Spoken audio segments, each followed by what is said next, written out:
राहुल गांधी जिनका जन्म सिद्ध अधिकार प्रधानमंत्री बनना है, उनकी सरकार बनेगी तो सब कुछ सही होगा।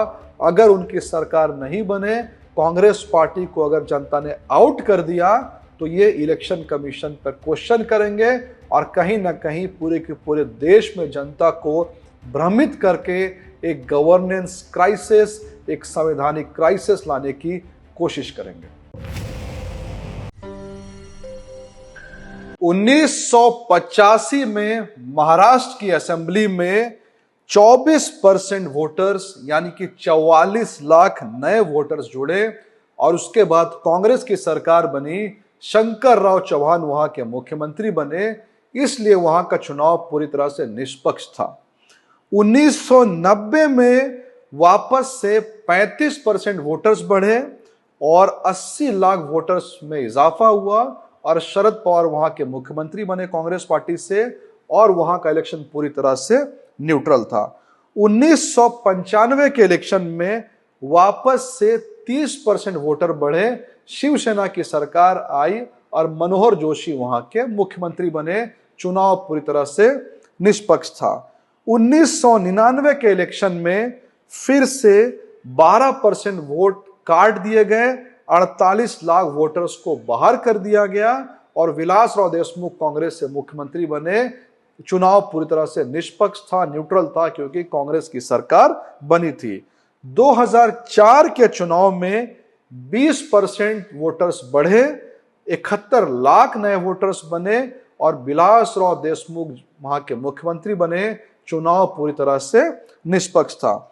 2009 के असेंबली इलेक्शन में वापस से महाराष्ट्र में 33 लाख वोटर्स ऐड हुए और कांग्रेस के अशोक चौहान वहां से मुख्यमंत्री बने। लेकिन 2014 के बाद से चीजें गड़बड़ होने लगी, क्योंकि 2014 के बाद से भाजपा की महाराष्ट्र में एंट्री होती है और 2014 में 16%, 2019 में 4% और 2024 में 16% वोटर्स नए महाराष्ट्र के लिस्ट में आते हैं। यानी कि 30 साल तक जब 50 लाख, 80 लाख, 90 लाख नए वोटर्स महाराष्ट्र के वोटर लिस्ट में ऐड होते थे, कांग्रेस की सरकार आती थी तो सब कुछ सही था, चुनाव निष्पक्ष हो रहा था, न्यूट्रल हो रहा था, फेयर तरीके से हो रहा था।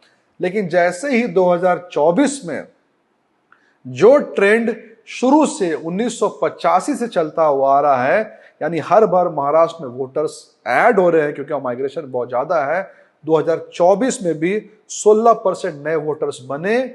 उसके साथ साथ में 92 लाख 92 लाख नए वोटर्स बने और चूंकि भाजपा की सरकार आ गई तो इलेक्शन पूरी तरह से अनफेयर हो गया। इलेक्शन कमीशन पर सवालिया निशान जो है वो लगाए जाने लगे। यानी राहुल गांधी जी का मैसेज बिल्कुल क्लियर है, अगर कांग्रेस की सरकार बनेगी और अगर राहुल गांधी जिनका जन्म सिद्ध अधिकार प्रधानमंत्री बनना है, उनकी सरकार बनेगी तो सब कुछ सही होगा। अगर उनकी सरकार नहीं बने, कांग्रेस पार्टी को अगर जनता ने आउट कर दिया तो ये इलेक्शन कमीशन पर क्वेश्चन करेंगे और कहीं ना कहीं पूरे के पूरे देश में जनता को भ्रमित करके एक गवर्नेंस क्राइसिस, एक संवैधानिक क्राइसिस लाने की कोशिश करेंगे।